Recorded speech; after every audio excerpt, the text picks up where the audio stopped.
Строительство полигона в селе Кацикыт Гулрыбского района началось в октябре 2021 года в рамках инвестпрограммы. О проделанной работе главе государства доложил начальник УКС Тимур Агарба. Финансирование мероприятия было распределено на 2 года. На текущий момент завершается первый этап строительных работ.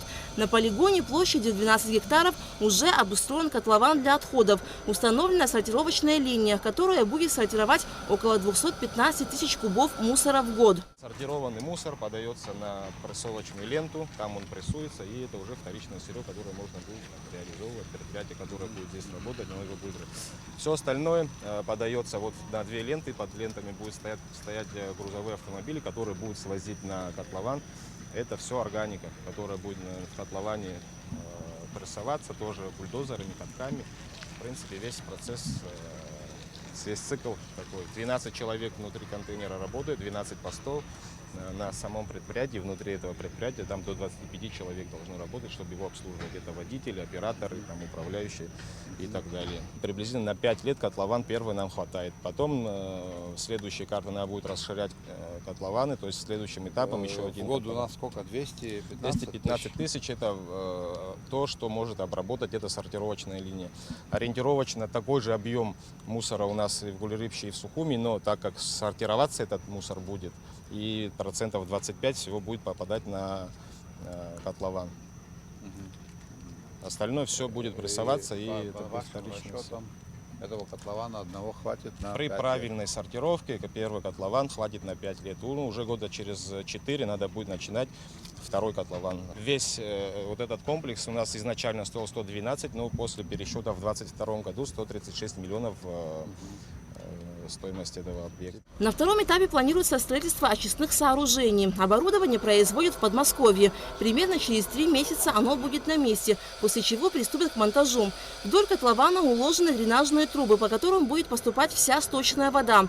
12 человек будут сортировать мусор, извлекая из него фракции металла, пластика, бумаги, стекла. Затем органические отходы, которые будут сбрасываться в котлован и утрамбовываться.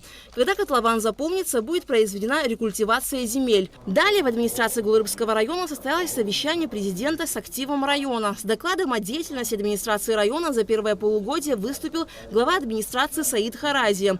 Доходная часть бюджета района за отчетный период выполнена на 104%. При плане 116 миллионов рублей фактические поступления составили 120 миллионов. Из них собственные доходы 43 миллиона рублей. При плане 39 миллионов. По сравнению с аналогичным периодом 2022 года поступление собственных доходов увеличилось на 5 миллионов 350 тысяч рублей, или 14%. За второй квартал исполнение составило 110%, при плане 20 миллионов 500 тысяч рублей. Фактическое поступление составило 22 миллиона 700 тысяч рублей. Рост по сравнению с аналогичным периодом прошлого года около 3 миллионов, или 15%. Основными источниками налоговых и неналоговых поступлений в общей сумме доходов бюджета является подоходный налог, удельный вес которого составляет 56%. За первое полугодие 2023 года было поступление в виде дотаций из республиканского бюджета в сумме 25 миллионов 700 тысяч рублей. При плановом показателе 24 миллиона 900 тысяч рублей, или 103%. И субсидии 48 миллионов 40 тысяч рублей. При плане 48 миллионов 245 тысяч рублей, или 99%. Также было поступление из резервного фонда президента на сумму 350 тысяч рублей для оказания материальной помощи гражданам, домовладения которых пострадали в результате стихийного бедствия к концу 2022 года. 5 семьям по 70 тысяч рублей. А также из резервного фонда Кабинета министров в сумме 3 миллиона 538 тысяч рублей. 3 миллиона на приобретение 2 единиц спецтехники для нужд ЖКХ. 538 тысяч для покупки насосов. Расходная часть бюджета выполнена более чем на 94%. При плане в 128 миллионов рублей израсходовано более 121 миллиона, что на 15% больше, чем за аналогичный период прошлого года. Основные расходы приходятся на образование – порядка 45% от общей суммы. Саид Харази рассказал, что до войны в Гулрыбском районе функционировало 13 объектов санаторно-курортного назначения различной категории. В настоящее время восстановлен и функционирует только один объект. Произведена реконструкция бывшего дома отдыха Совета министров Абхазской ССР. 4 объекта на стадии проектирования: дом отдыха «Лазурь», дом отдыха «Тольятти», дом отдыха МВД, пансионат «Агудзера». В последнее время наблюдается тенденция на увеличение обращений граждан по вопросу выделения земельных участков от строительства объектов санаторно-курортного назначения.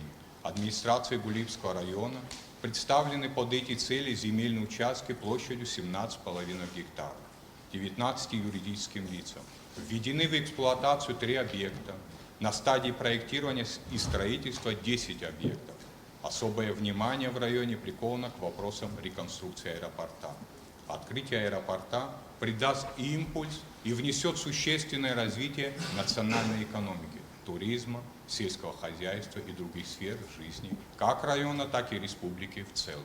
В течение первого полугодия в районе была проведена работа по расчистке линии электропередачи протяженностью 50 километров. Заменены 35 рубильников, восстановлены высоковольтные кабели, заменены на железобетонные 143 деревянные опоры. Было установлено дополнительно 11 трансформаторов, заменено 15 сгоревших трансформаторов. Как сообщил начальник РЭС Гулрыбского района Зураб Ханагуа, за последние 6 месяцев было установлено 132 прибора учета электроэнергии. Президент подчеркнул, что ситуация с собираемостью платежей за электроэнергию должна измениться, и подвел итоги совещания. Я внимательно слушал выступающих. У меня были материалы, я с ними ознакомился, прежде чем сюда приехать. Видно, что работа продолжается, есть определенная динамика, но я исхожу из того, что нам необходимо нашей работе придать дополнительный импульс, потому как и у района, и у республики в целом есть потенциал, который не раскрыт. Потенциал он может остаться нераскрытым, если не приложить должное, нужное усилие для его раскрытия. Что я имею в виду? Вот выступал начальник налоговой инспекции, и вот вы называли цифры о том, что налоговое поступление и в прошлом году, и в этом году, вы сравнивали с аналогичным периодом прошлого года, есть сверхплановые доходы. И это, конечно, хорошо. Но нам нужны другие результаты. Вот глава района информировал, мы обсуждали, конечно же, Гулрыбский район имеет колоссальные возможности. Как свидетельствует статистика, в районе проживало 55 тысяч жителей до военный период. Сейчас проживает что-то около 18 тысяч жителей. И тут один из самых высоких процентов занятости по всей Абхазии.